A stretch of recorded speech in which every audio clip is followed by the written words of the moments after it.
Hello everyone and welcome to e-learning from Bihar.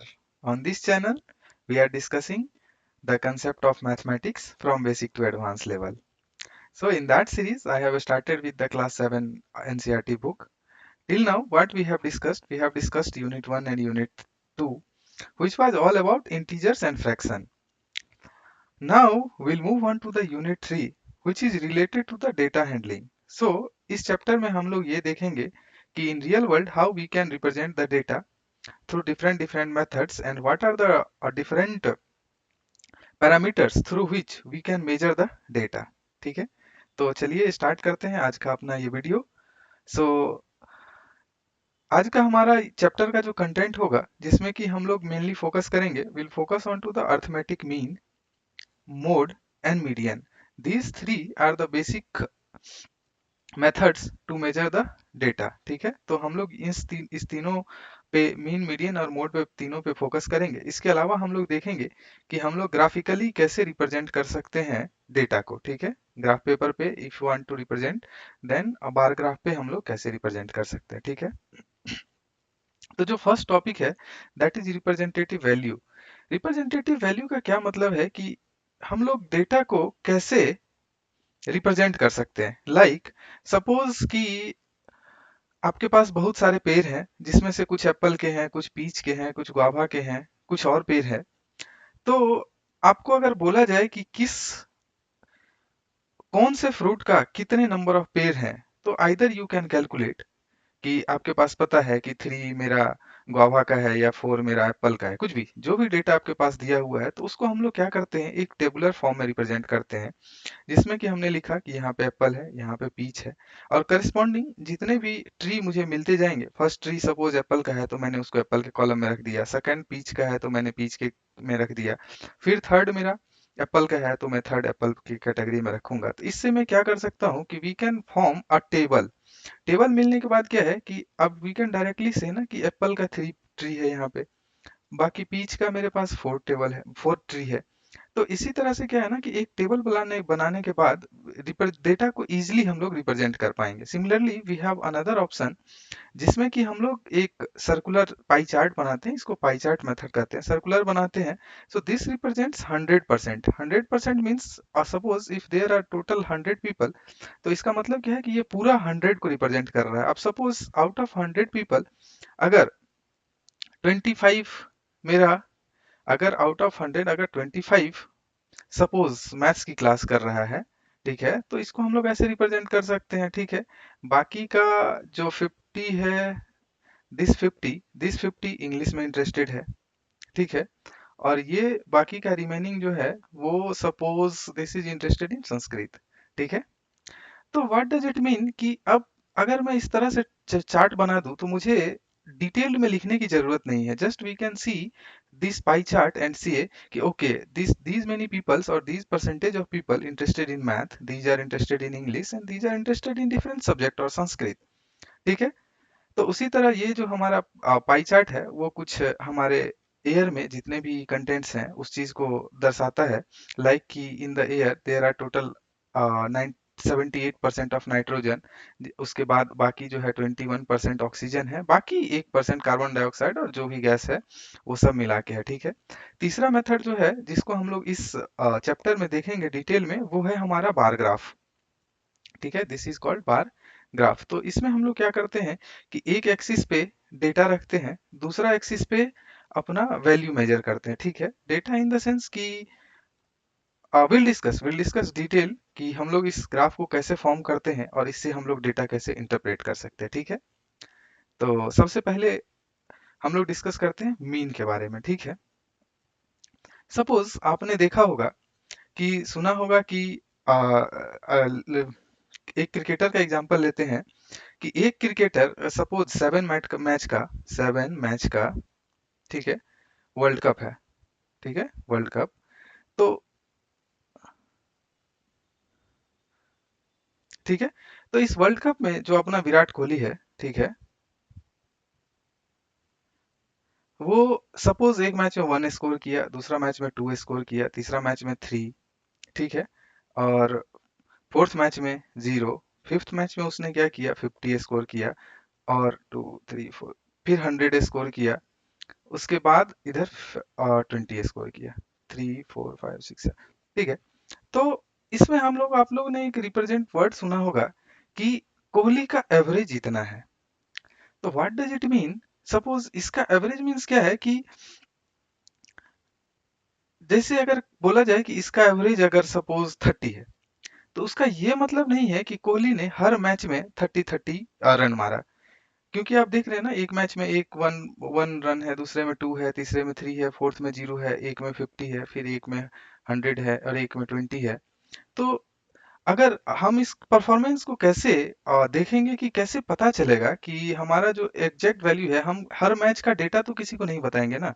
तो हम क्या करते हैं, इसका एक एवरेज वैल्यू फाइंड करते हैं और जो बताते हैं कि अप्रोक्सीमेट हर दिन, अप्रोक्सीमेट नहीं मतलब हर दिन ऑन एंड एवरेज उसने इतना रन मारा, ठीक है। तो इसका क्या मतलब है कि एक और चलिए एक और एग्जांपल से देखते हैं कि सपोज आप सुनते होंगे कि ये स्टूडेंट जो है हर दिन 5 आवर्स स्टडी करता है। तो इसका ये मतलब नहीं है ना कि ऑन एन एवरेज अगर वो 5 आवर स्टडी करता है तो वीक में वो हर दिन 5 आवर स्टडी करता हो। किसी दिन 1 घंटे ही पढ़ता होगा, किसी दिन 5 घंटे पढ़ता होगा, किसी दिन 2 आवर्स ही पढ़ता होगा, किसी दिन 5 से ज्यादा 7 भी पढ़ लेता होगा। That's right, right. तो एक जो कॉमन टर्म है रिप्रेजेंट करने का कि इतना डेटा मुझे दिखाना ना पड़े, तो उस चीज को डिफाइन करने के लिए हम लोग यूज करते हैं अर्थमेटिक मीन, जिसमें कि इस मीन और इसको एवरेज भी बोलते हैं, ठीक है। सो इस डेटा को डिफाइन करने के लिए जी, ठीक है। तो इस डेटा को डिफाइन करने के लिए हम लोग क्या करते हैं, मीन का इस्तेमाल करते हैं, ठीक है। We will use the mean term. तो चलिए इसको डिटेल में देखते हैं कैसे। कि suppose how do you find the average of study of hours in the whole week, ठीक है। अब आते हैं, वीक में कितने दिन होते हैं, 7 दिन। तो किसी दिन आपने 5 आवर्स पढ़ा, किसी दिन आपने 2 आवर्स पढ़ा, किसी दिन थर्ड डे आपने लेट्स मंडे, ट्यूसडे, वेडनेसडे, ठीक है, Thursday, Friday, Saturday and Sunday, ठीक है। ठीक है। थर्सडे को आपने पढ़ा ही नहीं, आपने छुट्टी ले लिया, ठीक है। इस दिन आपने 10 आवर्स पढ़ा। सैटरडे आपका छुट्टी था तो इस दिन आपने 12 आवर पढ़ा। संडे बोला कि नहीं मैं ज्यादा नहीं पढ़ूंगा, संडे आपने 6 आवर पढ़ा। तो सपोज कि ये जो आवर्स में डेटा है, ये आपका हर वीक का डेटा है। Monday 5 hours, Tuesday 2 hours, Wednesday 1 hour, फिर 0 आवर। ऐसा ऐसा करके आपने पूरा स्टडी किया पूरा वीक, ठीक है। तो आपसे पूछा जाए कि ऑन एंड एवरेज आप एक वीक में कितना देर पढ़े, मीन्स हर दिन आपसे पूछा जाए कि आपने ऑन एन एवरेज एक डे में कितना देर पढ़ा, कितना देर अपना स्टडी किया। तो हम लोग क्या करते हैं, उसको मीन करने के लिए हम लोग पहले टोटल डेटा का सम निकालते हैं, ठीक है। सम, सबसे पहले क्या करेंगे, विल फाइंड द सम। सम में क्या करेंगे, कितना आवर्स पढ़ा, 5 + 2 + 1 + 0 + 10 + 12 + 6। तो इसका सम कितना हो जाएगा, 6 to 8, 8 9 to 11, 5 5 16 1 2 3 36। तो टोटल आपका ये जो सम है 36 आवर आपने एक वीक में पढ़ा, ठीक है। This is sum, that is the data of 1 week. So 1 week में आपने कितना पढ़ा, 36। तो इसका हम लोग जो एवरेज निकालते हैं, एवरेज, ठीक है। एवरेज में क्या करते हैं, सम divided by total number, total number, ठीक है। तो हमारा सम कितना था, 36। A total number of days, days कितना हो गया मेरा, 7। तो ये कितना हुआ, 1।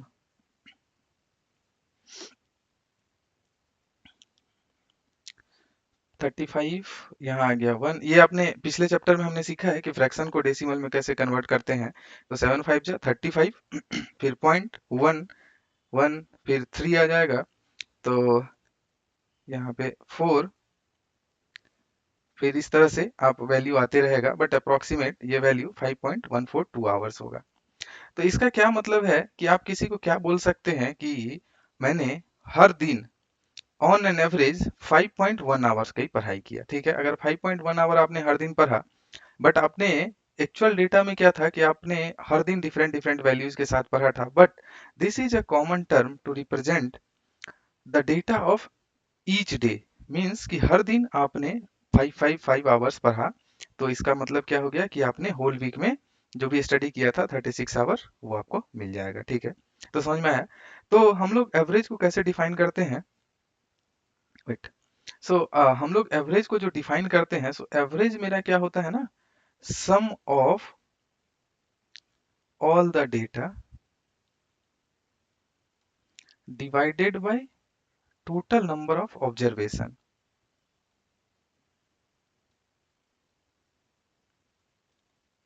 This is called as average. ठीक है, या मीन। तो इस फॉर्मूले को याद रखेंगे, ठीक है, और इससे आप हमेशा इजीली निकाल पाएंगे। ठीक है, इस चीज को कैसे डिफाइन कर सकते हैं? जो हमने कोहली का एग्जांपल दिया, इसमें क्या कर सकते हैं, टोटल रन को ऐड कर सकते हैं। तो कोहली ऑन एन एवरेज कैसे निकालेंगे? एवरेज सारे का सम क्या करेंगे, 1 + 2 + 3 + 0 + 50 + 100 + 20 divided by in how many matches, 7 matches. ये क्या है मेरा? This is sum. Okay, and this is क्या है? Observation, number of observation. Number of observation means कि कितने मैच में, 7 मैचेस में, आउट ऑफ 7 मैचेस ना लिखा है कि 7 मैचेस, तो दिस इज माई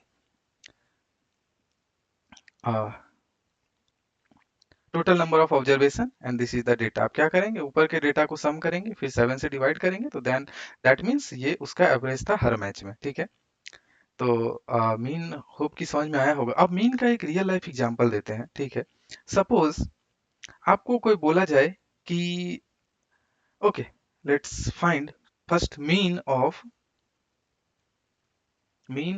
4 and 8। ठीक है, तो मीन ऑफ 4 and 8, तो मीन के का सिंपल फॉर्मूला क्या था? Mean sum of data divided by number of observation. ठीक है, यही था सिंपली। तो मीन क्या हो जाएगा, यहाँ पे डेटा का सम कितना हो जाएगा, 4 + 8। ठीक है, divided by total number of data कितना है, 2, क्योंकि दो ही ऑब्जर्वेशन है, 1 and 2। तो ये कितना हो जाएगा, दिस इज 6।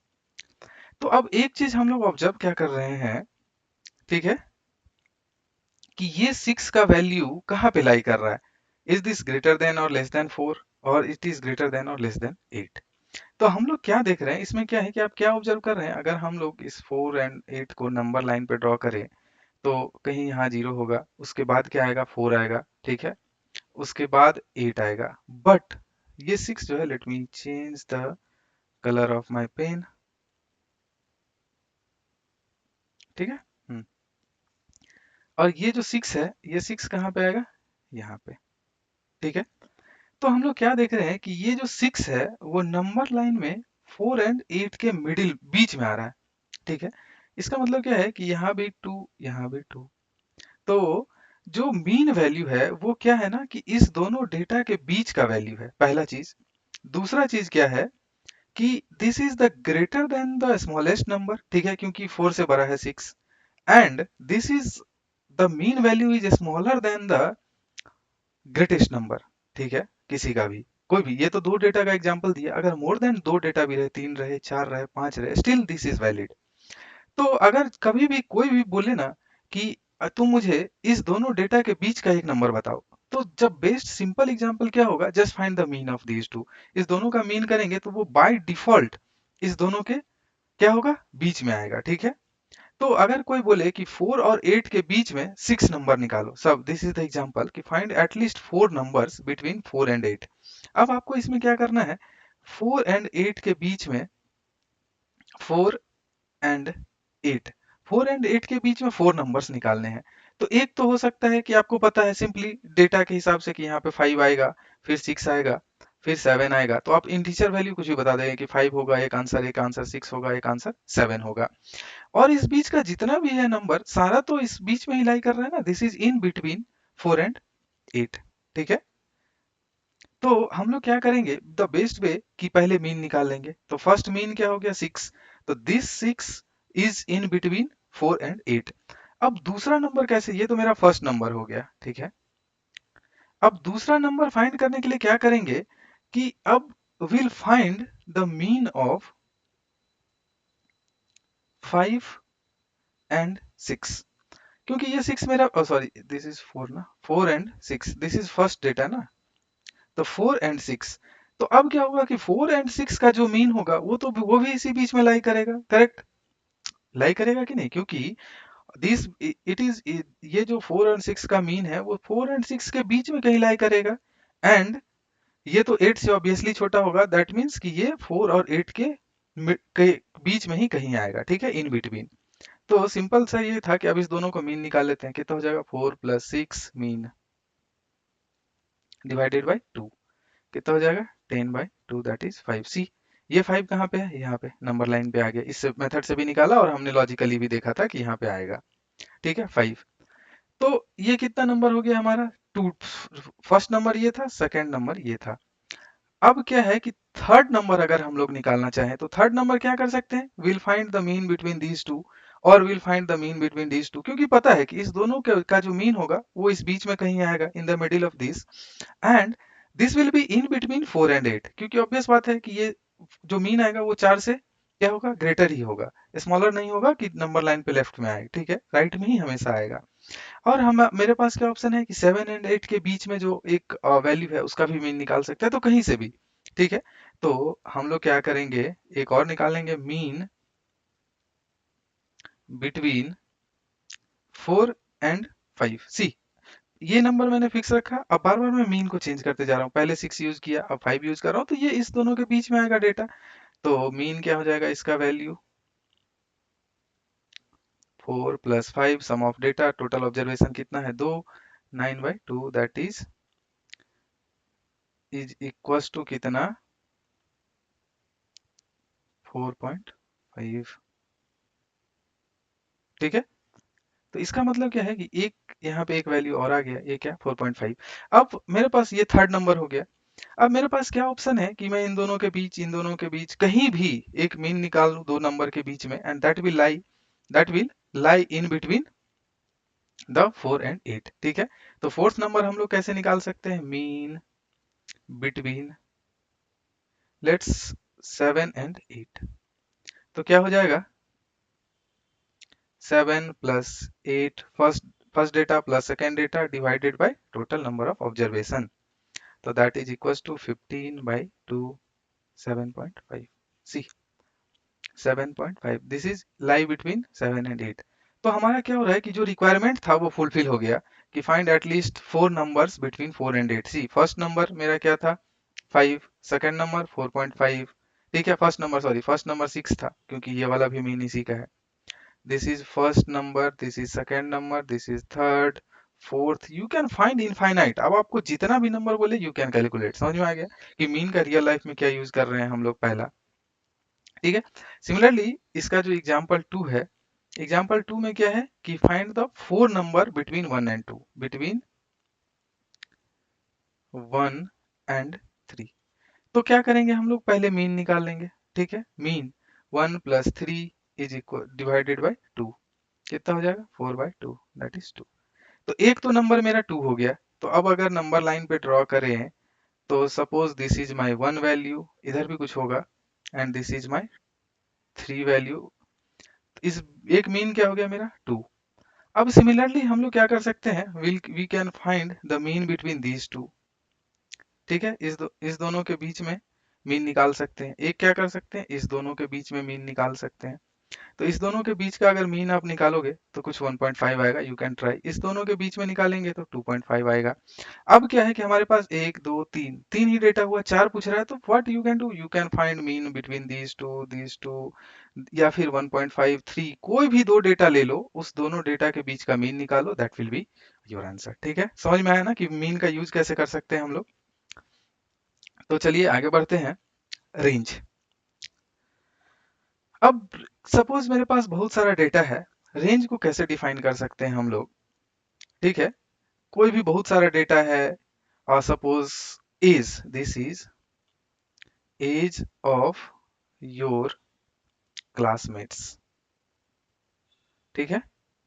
एज क्या क्या है आपके पास, सपोज 2 है, किसी का 2 इयर्स है, कोई 10 ईयर्स है, ठीक है, कोई 12 ईयर्स है, कोई 20 ईयर्स है, कोई 18 ईयर्स है, ठीक है, दिस इज द एज, ठीक है, अगेन 10, लेट्स 15, कोई ऐसा है जो 8 ईयर्स का भी है, ठीक है, these are the age of your classmates, ठीक है, आपके सपोज इतने सारे आपके दोस्त हैं, सबका एज ऐसा ऐसा ईयर्स में है।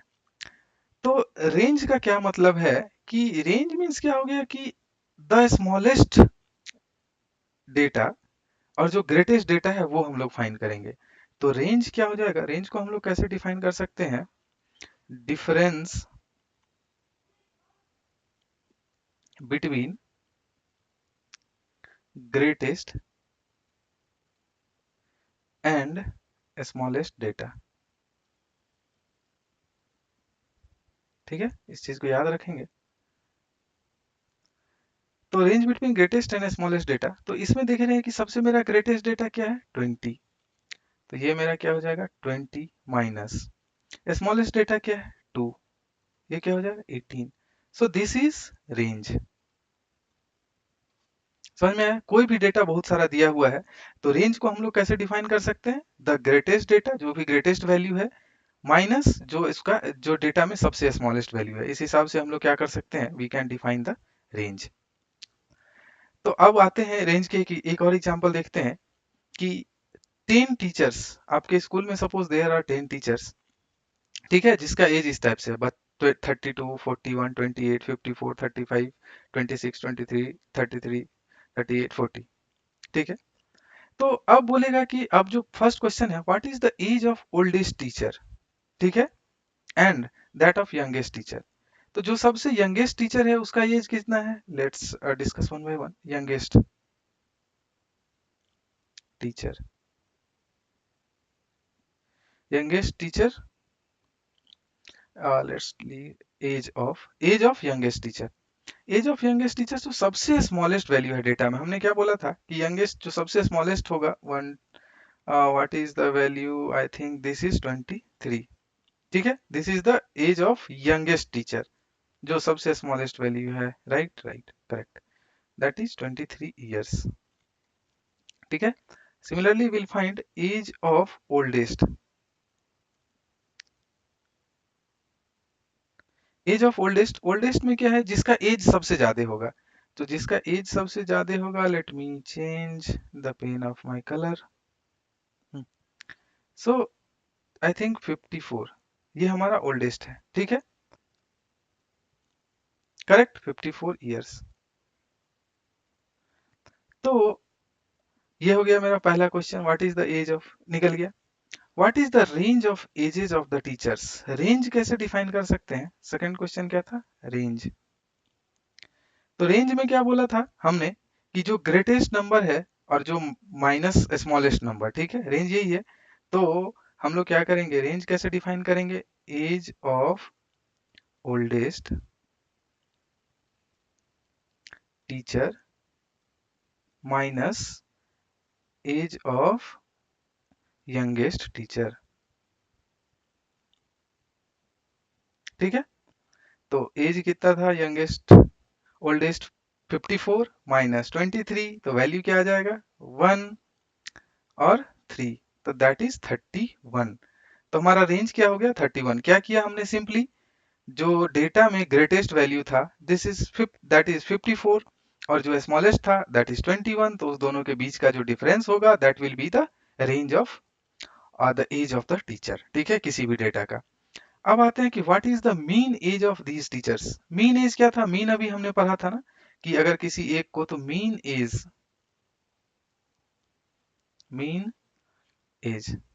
मीन एज निकालने के लिए हम लोग क्या करेंगे, लेट्स हियर सॉल्व हियर, ठीक है। सबसे पहले हम लोग मीन एज बराबर क्या हो जाएगा, सम ऑफ एजेस, ठीक है, ऑफ टीचर्स, ठीक है, divided by total number of teachers, correct. तो यहाँ पे क्या करेंगे, सबसे पहले सम फाइंड करेंगे, सम कितना हो जाएगा 32 प्लस 41 प्लस 28 प्लस 54, यही ना, plus 54 again plus 35 plus 26 plus 23 plus 33 plus 38 plus 40। क्या हो जाएगा इसका वैल्यू हम लोग निकालेंगे। 8 plus 3 11 plus 3 14 plus 6 20 25 29 37 38 40। 8 11 14 16 18 21 26 plus 2 28 plus 4 32 plus 3 35 350। ठीक है, ये हो गया 350 ईयर्स। तो मीन क्या हो जाएगा हमारा? मीन इक्वल्स टू क्या बोला था? हाँ सी यहाँ फॉर्मूला लिखा है ना। मीन क्या हो जाएगा? सम मेरा क्या आ गया? 350 divided by total number of teachers कितना है? 10। ठीक है, that is equals to 35। We can cancel this 0 and 0। तो मीन विल बी 35 ईयर्स। ठीक है, 35 ईयर, सॉरी।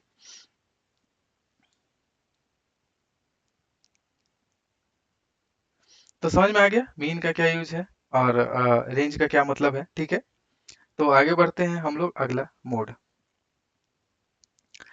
अब हमने मीन तो देख लिया। अब सपोज एक एग्जांपल लेते हैं कि आपका कोई शॉपकीपर है, सपोज कोई भी शॉपकीपर है। ठीक है, वो क्या करता है कि उसके पास बहुत सारे क्या है? शर्ट्स। ठीक है, साइज के, जैसे 30 32 सपोज 38 39। ठीक है, इस सब साइज के उसके पास शर्ट्स हैं। तो वो क्या कर रहा है कि उसके पास, अब वो क्या है कि सेल्स, ठीक है, सेल 30 साइज का वो 5 शर्ट सेल कर रहा है, 32 साइज का वो कितना सेल शर्ट कर रहा है, सॉरी शर्ट सेल कर रहा है 6, ये कितना कर रहा है 10, और ये कितना कर रहा है 2। तो अब सपोज उस शॉपकीपर को ये डिसाइड करना है कि कौन सा साइज का जो शर्ट है उसको स्टॉक में रखना है। तो वो क्या करेगा बताओ? ठीक है, वो क्या करेगा कि कैसे डिसाइड करेगा कि उसको 30 का साइज स्टॉक में रखना है, या फिर 32 का साइज 32 साइज का शर्ट स्टॉक में रखना है, या 38 साइज का शर्ट स्टॉक में रखना है, या फिर 39 साइज का शर्ट स्टॉक में रखना है। और डेटा उसके पास क्या है कि 30 का से शर्ट 5 सेल किया, 32 का सेल 6 किया, 38 का 10 किया है, और 39 का 2 किया है सेल। तो इसके लिए वो क्या ऑब्जर्व करता है? क्या इसके लिए वो मीन निकाल सकता है क्या? इसका इसका क्या वो मीन निकाल के, सबसे पहले चलो फाइन मीन करते हैं। ठीक है, मीन अगर निकालना चाहे तो मीन में क्या किया? शर्ट्स के साइज का 30 प्लस 32 प्लस 38 प्लस 39। ठीक है, डिवाइडेड बाय 4 कितना हो जाएगा?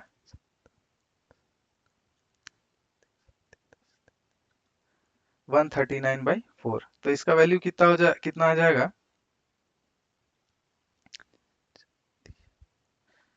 12 और 1।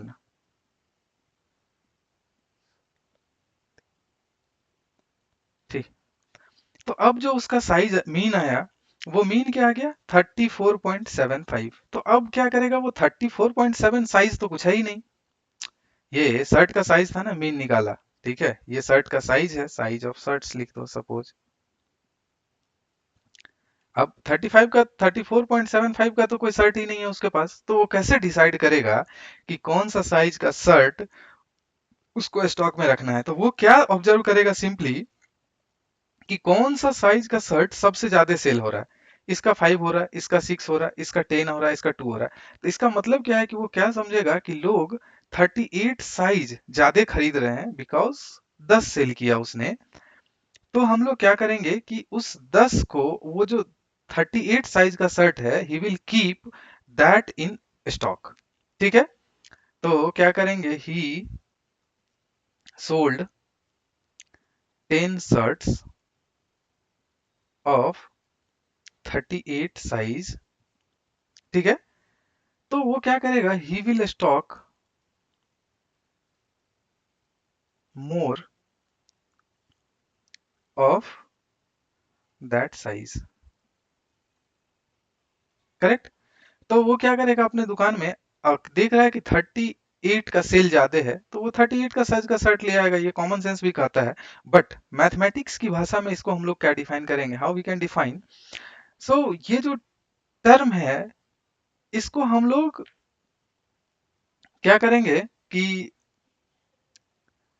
देखेंगे कि मैक्सिमम जो टर्म कितना बार अकर हो रहा है, उसको हम लोग क्या करेंगे, मोड। इसको मैथमेटिक्स की भाषा में what we can say, that is a mode. Mode means क्या है, द सेट ऑफ ऑब्जर्वेशन। ठीक है, the set of observation in the observation that occurs most often. ठीक है, इसका क्या मतलब है कि कोई भी डेटा में जो वैल्यू सबसे ज्यादा बार रिप्रेजेंट होगा, इसका क्या मतलब है, इसका एग्जांपल कैसे देख रखे हैं कि ये 38 साइज सबसे ज्यादा बार उसका सेल हुआ है। दैट्स मीन्स कि जो भी डेटा सबसे ज्यादा बार सेल होगा या फिर अकर करेगा एक डेटा सेट में, that is called as mode. ठीक है, समझ में आया ना। तो देखते हैं आगे हम लोग और एग्जांपल देखेंगे, पूरा क्लियर होगा। तो अब जैसे कि ये हमारे पास एक डेटा सेट है, ठीक है, इसमें हमको निकालना फाइंड द मोड। तो सबसे पहले हम लोग क्या करेंगे, मोड क्या है कि number of set of in the set of observation. ये पूरा मेरा क्या हो गया, set of observation. Set of observation हो गया ना। तो इसमें क्या है, मोड हम लोग कैसे डिसाइड, टू कितना टाइम्स है, टू कितना टाइम्स है, एक तो एक टाइम्स यहाँ है, एक टू यहाँ है, ठीक है, और एक टू कहाँ है, यहाँ। ठीक है, उसके बाद थ्री कहाँ कहाँ है, थ्री कहाँ, एक थ्री यहाँ है, दिस इज थ्री, एक और थ्री यहाँ है। ठीक है, और कोई थ्री है क्या, एक और थ्री है, अब नहीं है। फोर देखते हैं, फोर कहाँ कहाँ है, फोर एक यहाँ है, एक फोर यहाँ है, एक फोर यहाँ है, फोर यहाँ है, फोर यहाँ है, तीन टाइम्स फोर भी है। फाइव देखते हैं, फाइव कहाँ है, एक यहाँ फाइव है, एक यहाँ फाइव, फाइव कितना बार है, फाइव फाइव। सिक्स भी है क्या, यस, सिक्स एक ही जगह है और कहीं नहीं है। जीरो कहाँ है, जीरो भी एक ही जगह है, वन टू थ्री कुछ नहीं है। तो ये हम लोग क्या देख रहे हैं कि मोड की सबसे ज्यादा बार क्या आकर हुआ है, सबसे ज्यादा बार यहाँ पे हम लोग क्या देख रहे हैं कि टू भी, थ्री भी, फोर भी, ये तीनों थ्री टाइम्स अकर हुआ है। टू कितना times, one two three times, ठीक है। थ्री कितना टाइम्स था, one two three, three times. Four कितना टाइम्स था, वन टू थ्री टाइम्स। तो इसका मतलब क्या है कि इसका जो मोड हो गया, ये टू भी है, थ्री भी है एंड फोर भी है, क्योंकि ये तीनों सेम नंबर ऑफ टाइम्स अकर हुआ है। अगर कोई एक डेटा होता, ठीक है, जो कि सबसे ज्यादा बार वो आता, तो that is called as mode. But इसमें क्या है कि ये तीनों डेटा ही सेम नंबर ऑफ टाइम्स आया है, तो इसलिए इसको हम लोग क्या करेंगे, इसका मोड टू थ्री फोर तीनों होगा। तो इसका क्या इससे हम लोग क्या ऑब्जर्व कर सकते हैं कि मोड जो होता है वो कोई सिंगल वैल्यू नहीं है, ये it can be a multiple value also. ठीक है, mode can be a multiple value also. ठीक है, और सिंपल एग्जांपल मोड का क्या लेते हैं, जैसे two, three, zero, two, four, two. तो इसका मोड क्या हो जाएगा, सिंपली टू कितना टाइम्स है, one two three, three times. उसके बाद थ्री कितना बार है, एक ही बार, जीरो एक ही बार, फोर एक ही बार। तो इसका मतलब क्या है, मोड टू। फ्रीक्वेंट क्या है, मोस्ट टू, टू सबसे ज्यादा बार आ रहा है, तो that is called as mode. But इस केस में क्या है कि तीनों ही नंबर्स थ्री टाइम्स आ रहे हैं, सेम टाइम्स, तो इसका मतलब क्या है, इसका मोड मल्टीपल होगा। ठीक है, चलिए एक और एग्जांपल देखते हैं, इससे आप लोगों को क्लियर होगा कि क्या दिया हुआ है कि height of 25 children are given below. ठीक है, 25 चिल्ड्रेन का हाइट दिया हुआ है 168, 165, 163, ये सारा वैल्यू दिया हुआ है। What is the mode of their height. अब ये क्या है, इतना सारा डेटा है, अभी हम लोग कैसे इसको रिप्रेजेंट कैसे करेंगे। पिछला बार तो चलो आसान आसान स्मॉल, इसमें क्या था कि छोटे छोटे डेटा थे कि हमने ये मेमोराइज कर लिया कि अच्छा टू टू टाइम्स आया है, थ्री थ्री टाइम्स आया, थ्री वन टाइम्स आया है, जीरो भी वन टाइम्स आया है, इसमें भी। तो इसको हम लोग क्या करते हैं, एक पिक्टोरियली रिप्रेजेंट करते हैं, क्योंकि ऐसे पता नहीं चलेगा। ठीक है, ठीक है, तो इसको क्या करेंगे कि एक हम टेबल बना लेंगे, उस टेबल में क्या लिख देंगे, हाइट, क्योंकि ये क्या दिया हुआ है, हाइट इन सेंटीमीटर, तो हाइट इन सेंटीमीटर। ठीक है, हाइट इन सीएम। ठीक है, अकरे, अब दूसरा टेबल में क्या लिख देंगे, अकरेंस, कितना बार कितना बार ये आ रहा है, ठीक है, number.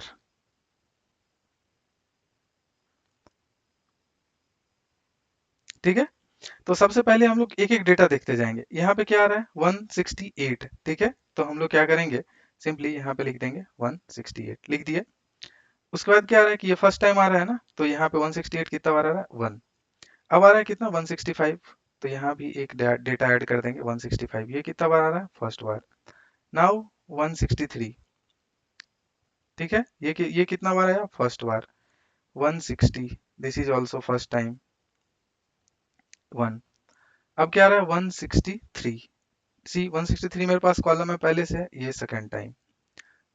161, this is also first time, तो यहाँ पे क्या लिखेंगे, 1। 162, ये रिपीट हो रहा है क्या, नहीं, तो यहाँ पे 162, ये भी फर्स्ट टाइम, ठीक है। 164, 164 पहले से प्रेजेंट है क्या कॉलम में, नहीं, विल ऐड 164, ठीक है। 163, यस दिस इज प्रेजेंट, एक टाइम्स और। 162 प्रेजेंट है क्या, yes. 164, where is that data, here, ठीक है। 163 again, 4।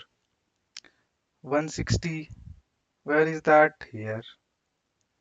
163, सी अगर 4 हो गया तो विल क्या करेंगे, will cross, fifth will be marked as a cross, ठीक है, ताकि हमें काउंट करने में सुविधा हो कि जितना क्रॉस है दैट इज 5 ओनली, ठीक है। 160, 165, 163, अब क्या करेंगे, इसको अलग से लिखेंगे, 162, 163, 164,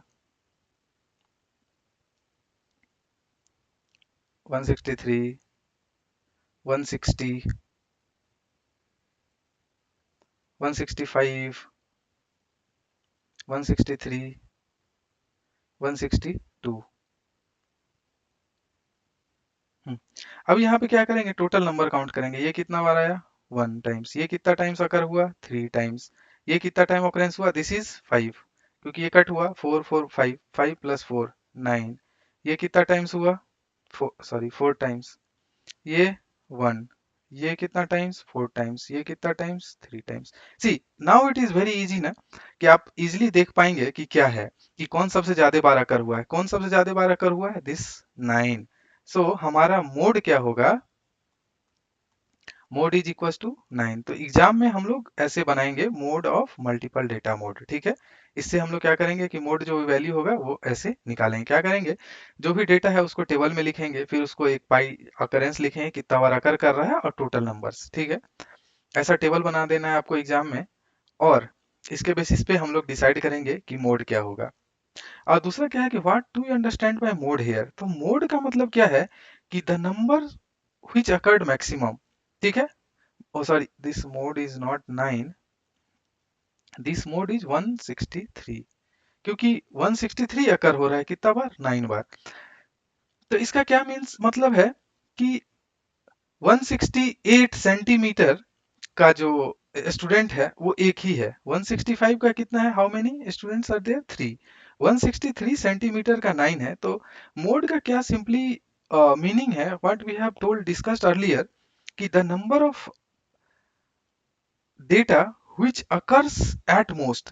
तो इसका मतलब क्या है कि 163 हाइट का जो स्टूडेंट है और चिल्ड्रेन है वो सबसे ज्यादा है, दैट इज 9, ठीक है। तो what do understand by mode here, तो हम लोग क्या बोल सकते हैं उसका, कि the number of students which height is 163 is maximum in our class, ठीक है, मोड का यही मतलब होता है।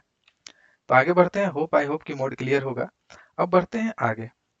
हाँ, अब कुछ हम लोग मेंटल एक्सरसाइज करते हैं, ठीक है, कुछ एक्सरसाइज करते हैं, ठीक है। अभी तक हमने क्या पढ़ा, मीन पढ़ा, ठीक है, और मोड पढ़ लिया, ठीक है, मीन और मोड। मीन में क्या था कि will find the average, mode में क्या था, mode is the number which is occurs more frequently in the data set. ठीक है, तो सबसे पहले आप दो तीन एक्सरसाइज करते हैं कि suppose you have to decide upon the number of chapati needed for 25 people called for a fest. Suppose आपका बर्थडे है और आपने 25 अपने फ्रेंड्स को अपने घर पे इनवाइट किया, तो आपको ये डिसाइड करना है कि कितना चपाती आपको टोटल बनाना है, कितना रोटी या चपाती लोग बोलते हैं, कि आपको कितना चपाती बनाओगे कि सब कोई खा लेगा। ठीक है, तो उसके लिए हम लोग किस डेटा सेट का यूज करेंगे? मीन का यूज करेंगे, मोड का यूज करेंगे? आपने अभी तक दो सीखा है, तो मीन या मोड का यूज करेंगे या फिर कुछ और अलग से हम लोग सोचेंगे? तो अब कैसे कर सकते हैं बताओ, कौन सा, अगर मीन यहाँ पे मोड यूज करेंगे या मीन यूज करेंगे? सबसे पहले लेट्स ए में देखते हैं, लेट्स एग्जाम्पल, अगर हम लोग मोड यूज करते हैं, ठीक है, अब 25 सेट ऑफ 25 डेटा तो बहुत ज्यादा हो जाएगा, तो लेट्स डू इस 25 को हम लोग क्या करते हैं, 25 हटा के विल कंसीडर 10। ठीक है, 10। तो अब हम लोग क्या देख रहे हैं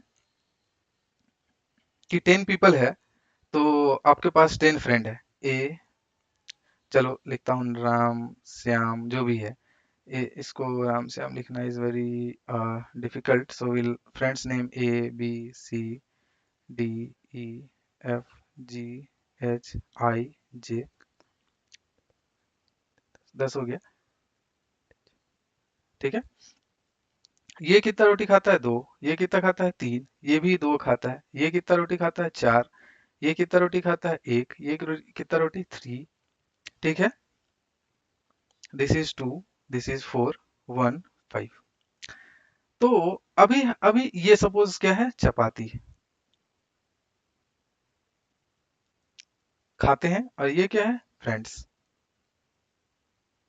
ठीक है, तो अब इस डेटा के बेसिस पे आप कैसे डिसाइड करोगे, कौन सा पैरामीटर को यूज करोगे कि आपको पता चल जाए कि टोटल कितना हमें चपाती बनानी है? ठीक है, आपके पास ये डेटा है, तो एक तो ये है कि आप सीधा सबको ऐड कर लो और आप पता चल पाएगा कि अच्छा सब इतना खाते हैं, तो विल मेक एग्जैक्टली सेम। और हम लोग क्या कर सकते हैं इस डेटा को यूज करने के लिए, विल, अब सपोज इसका अगर हम लोग मोड निकालते हैं, तो मोड क्या हो जाएगा, विच वैल्यू, 2 कितना टाइम्स है, 1 2 3।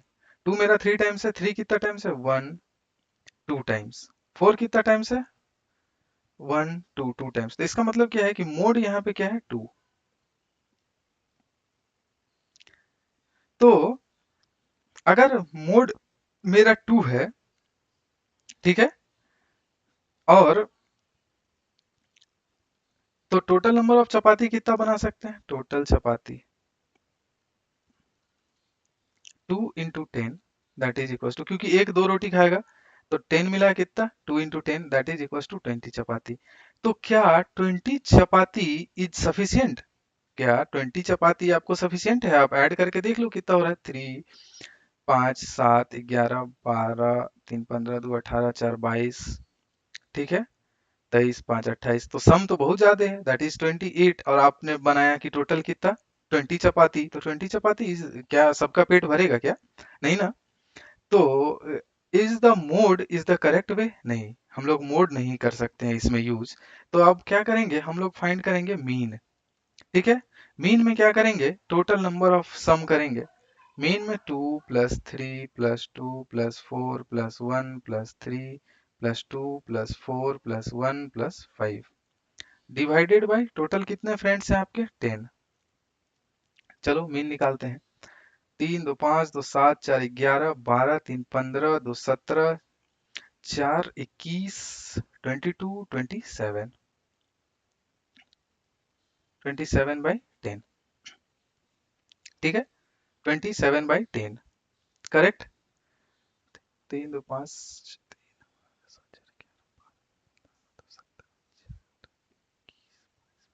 ठीक है, 27/10। तो इसका मीन क्या होगा, 2.7। तो टोटल चपाती कितना बनाना पड़ेगा, टोटल चपाती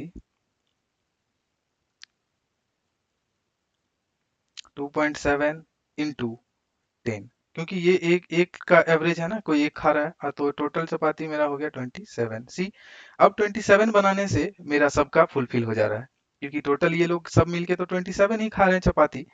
तो इसका क्या मतलब है कि इस केस में जो मेरा वैल्यू है वो क्या है, मीन है। इस केस में हम लोग क्या करेंगे, मीन यूज करेंगे कि मीन निकाल लेंगे जितने भी लोग आ रहे हैं और सबको फिर 10 से मल्टीप्लाई कर देंगे, तो इससे हमारा क्या हो जाएगा, चपाती निकाल टोटल निकाल पाएंगे। तो इस केस में हमारा क्या सुटेबल है, मीन, मोड नहीं है। ठीक है। सेकंड में जाते हैं कि एक कोई शॉपकीपर है, वो डिसाइड करना चाहता है कि शर्ट किस साइज के शर्ट्स को हम लोग स्टॉक में रखेंगे। तो ये हमने देखा ही था कि जो शर्ट्स उसका सबसे ज्यादा बिकेगा, जिसका सेल सबसे ज्यादा है, so he will try to keep more stock of that. इसका क्या मतलब है, उसको हम लोग किस चीज से डिफाइन किए थे, मोड से। तो व्हाट डज इट मीन कि इस केस में हमारा प्रेफरेंस जो होगा वो मोड का होगा। ठीक है, करेक्ट। थर्ड वन के लिए आगे बढ़ते हैं, सी में देखते हैं। सी में क्या है कि सपोज एक गेट बनाना है हमें, ठीक है, we have to make a door house. तो इस केस में हम लोग कैसे डोर का हाइट डिसाइड करेंगे। सपोज आपके फैमिली में क्या है, टोटल 5 मेंबर्स है, ठीक है, जिसमें कि 3 बच्चे हैं। 3 बच्चे हैं जिसका हाइट कुछ ऐसा मान के चलो 2 फीट, ठीक है, एक का हाइट 3 फीट, दूसरे का हाइट भी 2 फीट है, ठीक है, तीसरे का हाइट 5 फीट है, ठीक है, और चौथे का हाइट भी 2 फीट है। तो इस केस में हम लोग कौन सा डेटा का यूज करेंगे, जो हमने पढ़ा मीन और मोड। तो अगर हम लोग मोड निकालते हैं तो मोड क्या हो जाएगा, मोड यहाँ पे क्या है, 2 सबसे ज्यादा बार आया, 3 टाइम्स, तो ये हो जाएगा 2 फीट। तो क्या ये जो डोर होगा उसका हाइट 2 फीट हम लोग रख पाएंगे क्या। अगर हम इस डोर का हाइट 2 फीट रखते हैं तो ये 2 वाले लोग तो आसानी से पार कर पाएंगे, बट 3 वाले क्या पार कर पाएंगे क्या, 3 वाले नहीं पार कर पाएंगे, 5 वाले अब पार नहीं कर पाएंगे। ठीक है। तो हम लोग गेट का डोर मतलब अपने घर का जो डोर है उसको इस तरह से बनाते हैं कि मैक्सिमम लोग उसको क्रॉस कर पाए, ठीक है, इजिली उससे इन कर पाए। तो अगर हम लोग इसका मोड देख के करेंगे तो मोड तो मेरा 2 फीट ही है, तो क्या मोड से पार करेगा, नहीं। तो मोड इस केस में मेरा अप्रोप्रिएट डेटा इंटरप्रिटेशन नहीं है। इस बेसिस पे हम लोग डोर का साइज डिसाइड नहीं कर सकते, साइज मीन्स हाइट डिसाइड नहीं कर सकते। सपोज इसका मीन निकालेंगे, ठीक है, मीन निकालेंगे तो मीन क्या हो जाएगा, 2 + 3 + 2 + 5 + 2, ठीक है, डिवाइडेड बाई कितना है, 5। तो 3 2 5, 5 + 2 7, 7 + 5 12 + 2 14/5, ठीक है। तो इसका क्या मतलब हो गया, 2.8 फीट। तो ऑन एन एवरेज हम क्या करेंगे कि इस डोर का जो साइज है वो 2.8 फीट अगर रखते हैं, तो क्या होगा कि इसको थोड़ा कम 2 वाले तो इजिली क्रॉस कर पाएंगे, 3 वाले को क्या है कि थोड़ा कम बेंड होना पड़ेगा, झुकना पड़ेगा, 5 वाले को भी थोड़ा कम करना पड़ेगा क्योंकि एटलीस्ट इसके पास में है। तो हम लोग इस केस में क्या करेंगे कि कोशिश यही करेंगे कि जो मेरा मीन वैल्यू है इस मीन वैल्यू से ज्यादा रखना चाहेंगे। ऐसे हम 5 फीट भी रख सकते हैं, ठीक है, 5 फीट भी रख सकते हैं क्योंकि 5 फीट में तो सब क्रॉस कर जाएंगे। तो इससे क्या होगा कि हमारा कुछ एक्सपेंस ज्यादा हो जाएगा, क्योंकि 5 फीट का जो हमारे घर में पर्सन है वो एक ही है। अब एक के लिए you have to spend some much more money to build the gate.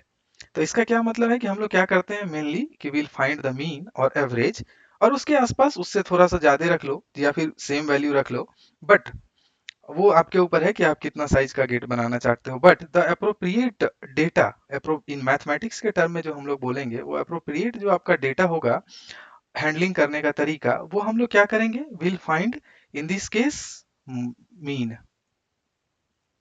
या एवरेज।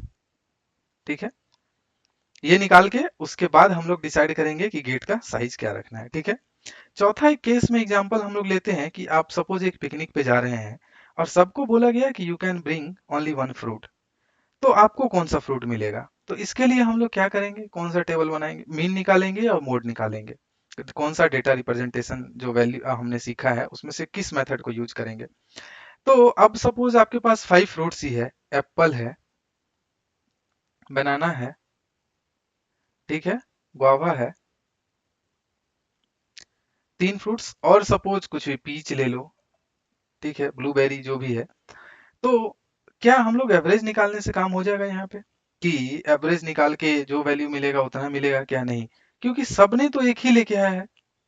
अगर हम एवरेज निकालेंगे, ठीक है, एवरेज अगर निकालते हैं तो आपको कैसे पता चलेगा कि आपको कौन सा फ्रूट मिलेगा?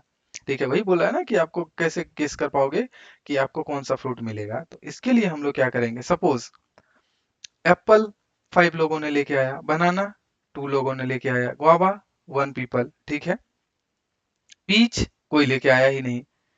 तो हम लोग क्या देख रहे हैं कि आपके पास कितना था, 5 है, 2 है, 1 है, तो सबसे ज्यादा अकरेंस कौन सा फ्रूट का है? एप्पल का, क्योंकि ये सबसे ज्यादा लोगों ने लेके आया है, सबसे ज्यादा जो आपके स्टूडेंट्स फ्रेंड्स हैं वो लेके आए हैं।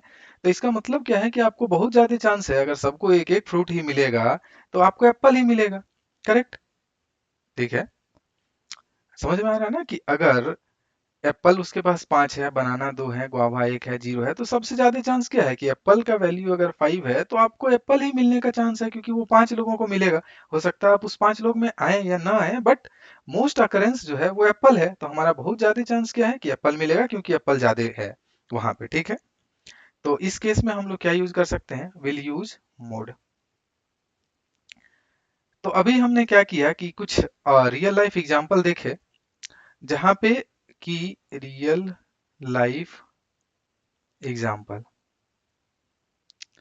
जिसमें हमने क्या देखा कि हम लोग को कौन सा data seat data representation use करना है, आइदर मीन और mode, based on the scenario. अगर आपके पास जैसे इसमें 4 सिनारियो हमने डिस्कस किया, सो आप इससे आपको आइडिया लगा होगा कि अगर हमें क्या निकालना चाहिए, आइदर मीन निकालना चाहिए, मोड निकालना चाहिए, और कोई और डेटा सेट यूज करना चाहिए। ठीक है, तो मोड के बारे में यहाँ पे कंप्लीट होता है। अब आगे बढ़ते हैं, मीडियन।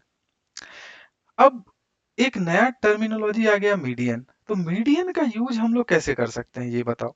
एग्जाम्पल क्या है कि सपोज कोई यहाँ पे टीचर है, आपके पास आपके टोटल 17 स्टूडेंट्स हैं बैचमेट, और सबका हाइट ये दिया हुआ है, सबका जो वैल्यू है 17 स्टूडेंट का हाइट का वैल्यू। अब कोई टीचर क्या चाह रहा है, टीचर क्या चाहता है, टीचर जो चाह रहा है कि वो बोलेगा कि 117, सपोज इस teacher what he wants to divide students in 2 group.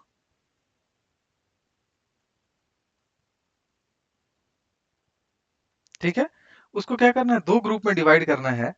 एक ग्रुप में जो स्टूडेंट होगा उसका हाइट लेस, ये group A, suppose this is group A, this is group B. तो ए में जो होगा उसका हाइट क्या होगा, सपोज 117 से छोटा होना चाहिए। और बी में जो, मतलब 117, ये तो मैं एग्जांपल ले रहा हूँ, एक पर्टिकुलर नंबर से छोटा होना चाहिए। और बी में क्या होगा, 117 से अगर ज्यादा होना चाहिए, सपोज। ये बस मैंने एग्जांपल दिया, ये वैल्यू दिस कैन बी और डिफरेंट ऑल्सो। ठीक है, तो इस केस में वो कैसे डिसाइड करेगा कि किस ग्रुप में कितने नंबर को रखना है? मतलब अगर सपोज ये इक्वल नंबर रखना चाह रहा है, ये क्या होगा, इक्वल, इधर भी इक्वल, ऐसा रख सकता है क्या?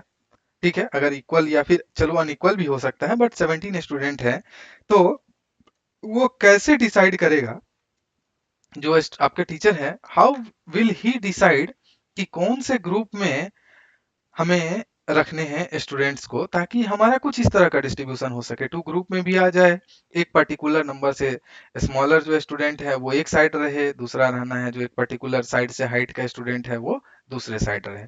ठीक है, तो क्या इसके लिए मीन सही है क्या? Suppose will find the mean, क्योंकि आपने मीन पढ़ा है। तो मीन क्या हो जाएगा, टोटल का sum divided by number of observation. Sum मेरा कितना है टोटल, अगर आप इसको सम करोगे तो that will come around I think 930, 1930 divided by total 17, 113.5। तो क्या वो क्या कर सकता है, एक उसके पास क्या ऑप्शन है कि जो भी स्टूडेंट जिसका भी हाइट 113 से स्मॉलेस्ट है, वो उसको ए कॉलम में, ए ग्रुप में रख दे, और जो इससे ग्रेटेस्ट है उसको बी कॉलम में रख दे। रख सकता है कि नहीं? तो ठीक है, चलो इस बेसिस पे अगर हम लोग डिसाइड करते हैं तो रेड कलर ही रखते हैं। ये 106 किस कॉलम में आ जाएगा, इसमें आ जाएगा 106, 1110 ये भी इसी में आएगा, 123 ये इसमें आ जाएगा, 125 इसमें आएगा, 117 इसमें आ जाएगा, सॉरी ये राइट में आ जाएगा, 117 राइट में आ गया, 120 ये भी राइट में, 1112 इसमें, 115 ये किस में आ जाएगा, इसमें, 1110, 1120, ओ सॉरी 120, 115 ये भी इसी में आ जाएगा, 102, 115, 109, 115 और 101। सी, अगर वो ऐसे रखना चाह रहा है तो ऐसे रखने से क्या हो रहा है, देखो इस ग्रुप में कितने लोग आ गए टोटल, 1 2 3 4 5 6 7, 7 पीपल, इस ग्रुप में कितना आया, 1 2 3 4 5 6 7 8 9 पीपल। तो ये तो डिस्ट्रीब्यूशन हुआ ही नहीं इक्वल। अब इससे कैसे पता चला, क्योंकि ये तो अनइक्वल हो गया, अनइक्वल इन द सेंस कि दो ग्रुप में तो वो डिवाइड ही नहीं कर पा रहा है, कि अगर 17 स्टूडेंट हैं तो बीच का जो हाइट है जिससे वो डिसाइड कर पाएगा कि किस ग्रुप के स्टूडेंट को किधर रखना है, ये तो मीन से नहीं हो पा रहा है ना, ये अनइक्वल हो जा रहा है, अनइवन हो जा रहा है। ठीक है, तो मीन तो नहीं चलेगा, means mean will not work. So let's try mode. तो इस डेटा में हम लोग क्या करेंगे, मोड फाइंड करने के लिए, मोड सबसे जो सबसे ज्यादा बार अकर होगा, तो मोड कितना 115 आई थिंक 115 चार टाइम्स है ना, तो मोड मेरा क्या है 115 है। तो अगर मैं 115 को अपना बॉर्डर पकड़ लूं कि ये बीच में मेरा 115 होगा, और इस बेसिस पे हम लोग डिसाइड करेंगे कि जो भी 115 से छोटा होगा वो ए ग्रुप में आ जाएगा, जो भी 115 से बड़ा होगा वो बी ग्रुप में आएगा। तो अगर हम लोग इस तरह से ग्रुप का डिवीजन करें ए एंड बी, ठीक है, तो ए बी अगर ऐसा आ रहा है तो अब कैसे डिसाइड करेंगे 106 कहाँ आ जाएगा। तो देखो क्या होगा, ये सारे डेटा जो था ये सब तो इधर रहेगा ही ए में, क्योंकि सब 106 110 112 110, ठीक है, 102 109 101। इसके अलावा जो 115 है वो सब भी इसी में आ जाएगा, चार 115 115 115 115 115, और इधर क्या बचा 123 125 117 120 120, ये बच गया। अब देखो सेम फिर से अनइक्वल हो गया, 1 2 3 4 5 6 7 8 9 10 11, इसमें टोटल 11 लोग आ गए, इसमें टोटल 5 लोग आ गए। देखो अब हो ही नहीं पा रहा है, means mode is also not working. ठीक है, इसका क्या मतलब है कि मोड भी that is not the appropriate way to decide कि हमें बाउंड्री लाइन क्या लेना है, कि हम लोग क्या कैसे डिसाइड कर सकते हैं कि एक पर्टिकुलर हाइट के बाद जो भी स्मॉलेस्ट होगा उसको हम एक ग्रुप में रखेंगे, जो भी उससे ग्रेटेस्ट होगा उसको ग्रेटर होगा उसको हम लोग दूसरे ग्रुप में रखेंगे। तो मीन और मीडियन मोड दोनों ही काम नहीं कर रहा है, तो इस केस में हम लोग क्या करते हैं, will move on to the third representation of data handling that is called as median. ठीक है, तो अब मीडियन में हम लोग तीसरा एक डेटा सेट आ गया, डेटा रिप्रेजेंटेशन मोड, जिसको हम लोग क्या बोलते हैं, मीडियन। अभी तक हमने क्या पढ़ा था, मीन पढ़ा था, मोड पढ़ा था, अभी क्या एक आ गया मीडियन। ठीक है, अब देखते हैं कि मीडियन क्या होता है और इसको यूज कैसे कर सकते हैं। ठीक है, सेम डेटा में। तो सबसे फर्स्ट स्टेज जो क्या है उसको क्या बोलते हैं, कि this is first step, arrange them in ascending order. सबसे पहले क्या करो कि उसको असेंडिंग ऑर्डर में और डेटा सेट को अरेंज कर दो। सी, सबको असेंडिंग ऑर्डर में डिसाइड कर दिया। अब हम लोग क्या करेंगे, असेंडिंग ऑर्डर में करने के बाद will find the middle one. ठीक है, हम लोग ट्राई क्या करेंगे, जो मेरा मिडिल वैल्यू है उसको फाइंड करने की कोशिश करेंगे। तो टोटल कितना पीपल है हमारे पास, 17 है। तो 1 2 3 4 5 6 7 8 9, this is the middle one. ठीक है, 1 2 3 4 5 6 7 8, इधर भी 8 हो गया, इधर भी 1 2 3 4 5 6 7 8। सी, बोथ साइड अगर मैं इसको बाउंड्री मान के चलूं, इधर भी आ गया 8 स्टूडेंट्स, इस साइड भी क्या आ गया 8 स्टूडेंट्स। ठीक है, तो मीडियन क्या होता है कि will try to arrange first in the ascending order, और जो भी हमारा बीच का वैल्यू होगा that is called as median. ठीक है, तो हमारा मीडियन क्या हो गया यहाँ पे